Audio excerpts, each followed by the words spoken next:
Hello everyone and welcome to the Sacred Pathways. If this is your first time checking this channel out, we're blessed to have you here. My name is Terry and I narrate the stories of near-death experiences, pre-birth experience to mysterious spiritual encounters all around the world. In the hopes of bringing inspirations and understanding of spiritual life beyond this. Our videos offers a glimpse of what lies beyond. And it offers a gift of knowledge to knowing there is more than just this life and we live on spiritually. If you enjoy these videos, please consider clicking the like, subscribe and bell icon to be notified of new content. Doing so is free and it does help the channel grow. We are very appreciative of all your support. If you would like to reach out and share your experience, we welcome the pleasure to do so. You may email us at thesacredpathways@gmail.com or reach us on our Facebook page. To my return viewers, relax, get cozy and enjoy today's narration. Today we bring you a story that was shared anonymously. We thank you for sharing. Okay, let's get to it.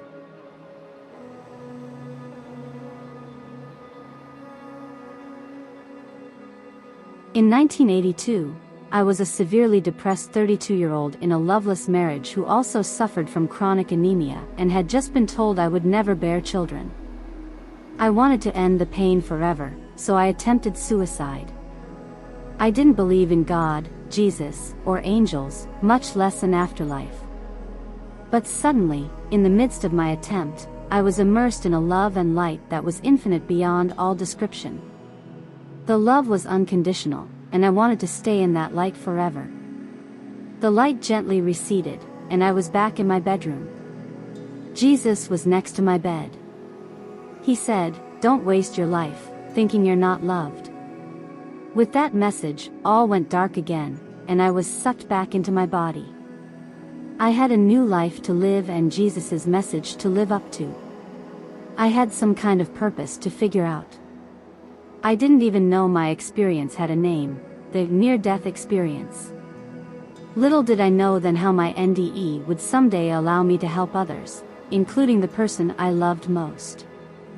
I tried telling my then husband and loved ones about my experience. They all thought I was crazy, so I stopped talking about it.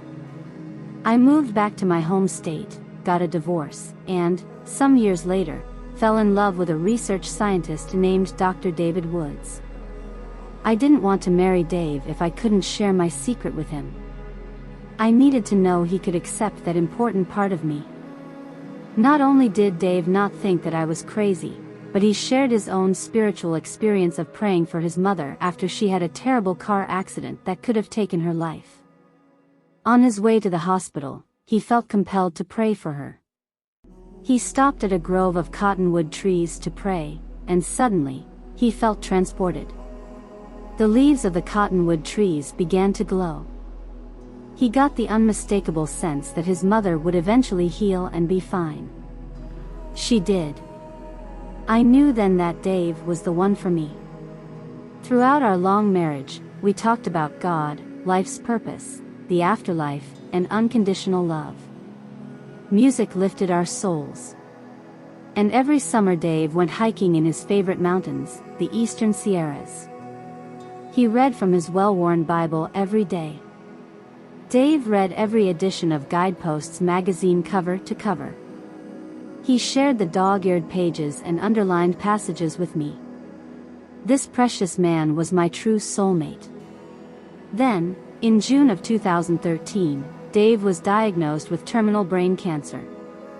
It was inoperable. They gave my dear husband 3 months to live, best case scenario 14. We vowed to fight it with everything we could. But most of all, we prayed. We had 3 more years together. One day in January 2016, Dave fell into a coma. His sons and I rushed him to the hospital. The nurses set up a bed for me in his room.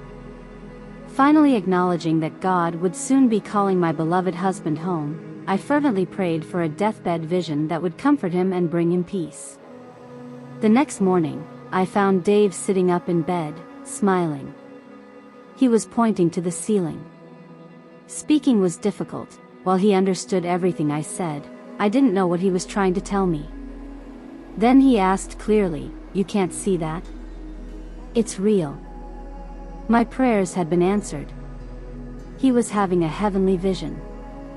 I wanted to hear everything about it. "What do you see?" I asked. He pointed from one edge of the ceiling to the other and said, "Mountains. Dave's spiritual home. White, feathers, music.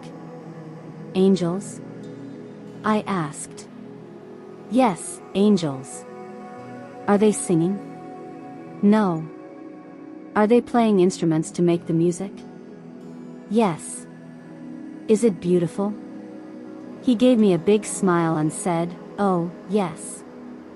3 months later, on April 30th, Dave was taking his final breaths. He could no longer talk. His eyes were wide, moving from one end of the ceiling to the other. "Are you seeing your mountains again?" I asked Dave. He nodded. "Yes." "Do you think God is calling you home?" "Yes." "Do you want to go home?"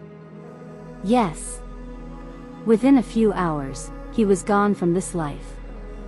Only then did I allow myself to break down. The angels knew how much my husband loved instrumental music. They knew he loved the mountains. They chose to give him this experience in a way that would bring him the most comfort and help guide him in his transition. By bringing my husband comfort, they brought me comfort as well.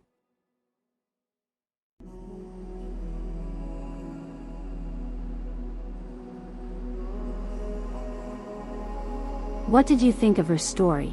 It seemed they both had a wonderful spiritual encounter and she knew he was the one. They both know what lies ahead. Jesus has prepared a beautiful place. If you like her story, please hit the like, subscribe and the bell icon to be notified of new content. It's free and it does help the channel grow. All your support is greatly appreciated. Thanks for stopping by and have a wonderful day from the Sacred Pathways family.